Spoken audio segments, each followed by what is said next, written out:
Tinea volscara mu rurimi rw'icyongereza, icyo mu kinyarwanda twita ise.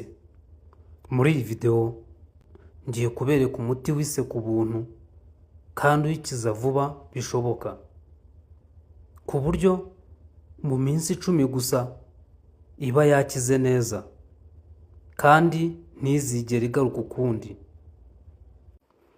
Ese waba wari uzi ko 62% by'abantu bivuje ise nyuma yo gukira kwayo igaruka, bitewe no kutamenya icyo bakora nyuma y'uko bayivuje igakira? Igira hino nkusobanurire ise, mpere ku kiyitera, ibiyiranga, uko wabigenza kugira ngo nimba warayikize itazongera kugaruka ukundi. Soze nkubwira umuti uyivura igakira neza kandi vuba, ku buryo mu minsi 10 gusa iba yakize neza. Dore icyo usabwa: ni ukureba iyi video yose kugeza irangiye, ugatega amatwi buri jambo ryose mvugira muri iyi video kugira ngo umenye neza ibyo ubushakashatsi bwagiye bushyira hanze. Nimba kandi ari ubwa mbere ugeze kuri iyi channel, kanda subscribe ujye ubona buri video yose dushyize hano kuri YouTube. Indwara itera ubusembwa n'ipfunwe ryo kujya mu ruhame. Ise ni indwara y'uruhu iterwa n'agakoko kitwa Malassezia fungus.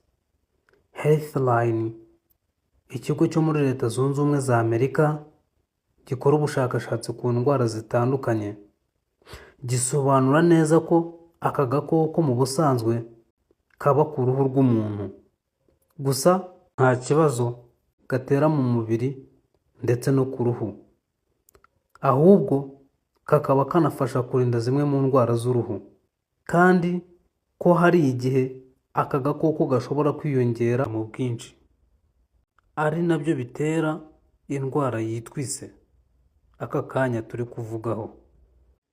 Icyo gihe nibwo ku ruhu hatangira kugaragara amabara yijimye cyangwa se ayererutse, bitewe n'uko uruhu rwawe rusa. Umuntu agatangira kwishimagura ahantu hose yazanye ibyuya. Ise ikunda gufata mu gituza, ku nda, mu mugongo no mu isura.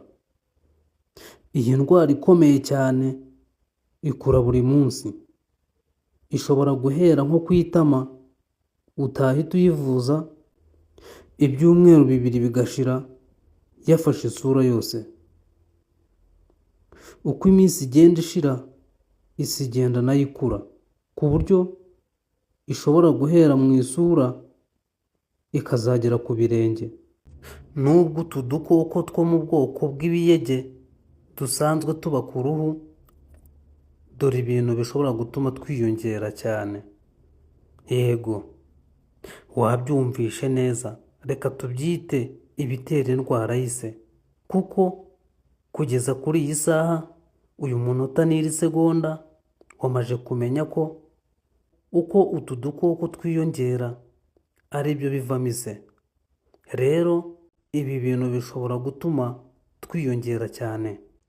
Icya mbere, ihindagurika ry'imisemburo.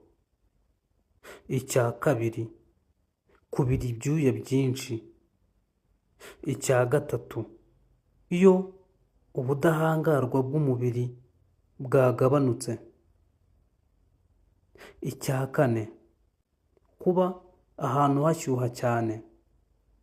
Icya gatanu, kurwara indwara z'imirire mibi. Icya gatandatu, kurwara indwara zigabanya ubudahangarwa bw'umubiri nka diyabeti na sida, hamwe n'izindi. Ibuka ko kubera uko aka gakoko gatera ise gateye, bikorohera gufata ndetse no gukwirakwira mu byo wambara no mu byo uryamira. Ari nayo mpamvu iyo wambaye imyenda y'umuntu urwaye ise uhita uyandura. Ibi bitwereka ko umuntu utararwara ise akwiye kwirinda kwambara imyenda no kurara ku buriri bumwe n'uwuyirwaye. Aha dore icyo usabwa: igihe wivuje ise igakira, ni byiza kumesera imyenda n'ibiryamirwa mu muti wa Selenium Sulfide Shampoo mu rwego rwo kwirinda ko ise yagaruka. Iyi Selenium Sulfide Shampoo ifasha kwica twa dukoko, bityo imyenda tugashiramo ndetse no mu biryamirwa tugashiramo. Kandi ukibuka ko ari ngombwa guhindura buri munsi imyenda y'imbere. Ubu ndizera ko byibura ise uyiziho 90%. Noneho tugeze mu kanya ko gutega amatwi neza, tukumva tudashidikanya, tukamenya neza ko ise ivurwa igakira. Reka dutunganye umuti ubushakashatsi bwagiye bushyira hanze ko iyo uwukoresheje neza nk'uko bikwiye, ukawutegura neza, nyuma y'iminsi 10 ise yakize kandi burundu. Ibuka ko ise ikira burundu ku buryo itazagaruka igihe imyenda ndetse n'ibiryamirwa wibuka kubimesa Selenium Sulfide Shampoo. Uyu muti uboneka muri farumasi zose. Dore umuti uvura ise igakira vuba bishoboka, ku buryo mu minsi 10 gusa iba yakize. Dore icyo usabwa: fata glycerine ya Zoe, ufata umunyu wa gikukuru bamwe bakunze kwita umunyu w'ingezi, ufata icyatsi cyitwa bambua. Nkwereke uko tuwutegura. Dore uko babitegura hakavamo umuti uvura ise ku rwego rwo hejuru. Uratumbika gikukuru mu mazi angana nk'igikombe cya mililitiro 300. Uhonde bambua uyisuke muri ya mazi. Nurangiza ukamuriremo ibitonyanga nk'10 bya glycerine ya Zoe. Ubundi uvange, ubundi ufate bya bikatsi wahonze bya bambua, ukoze neza muri ya mazi, uvange cyane, ubundi wisige buri hantu hose hari ise. Ibi ngibi ubikora 2 ku munsi, mu gitondo na nijoro. Ibi ngibi ubikoze mu gihe cy'iminsi 10, ntawe uzongera kumenya ko wigeze kurwara ise. Dore icyo tumenye ko uko ukoresha uyu muti ari nako ibiryamirwa ndetse n'imyenda ubimesesha wa muti twavuze haruguru, ari nako uhindagura imyenda y'imbere buri munsi.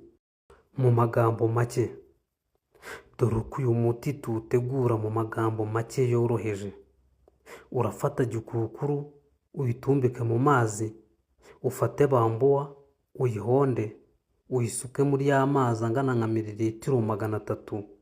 Nurangiza ufate ibitonyanga nk'10 bya glycerine ya Zoe ubitonyangirizemo, hanyuma uvange cyane. Numara kuvanga haravamo amazi y'urwo ruvange rwose, uzajye ukoramo, ufate bya bikatsi bya bambua wisige ku mubiri hose ahantu hari ise. Kandi ukibuka ko uyu muti uwukoresha mu gitondo na nijoro. Ukabikora iminsi 10 yikurikiranya udasibye n'umunsi n'umwe. Iki gihe iyo minsi 10 igera wakize neza, ku buryo n'uwo muhura wese atamenya ko wigeze kurwara ise. Murakoze cyane. Mwari kumwe nanjye ND The Wiser. Nimba video zanjye hari icyo zigufasha, kanda subscribe, ukande like, ukande no kuri share uyisangize abandi. Nimba hari igitekerezo ufite kuri video twagukorera ubutaha, cyangwa se hakaba hari icyo utumvishe neza ushaka gusobanuza kuri iyi video, byandike muri comment. Murakoze cyane naho ubutaha.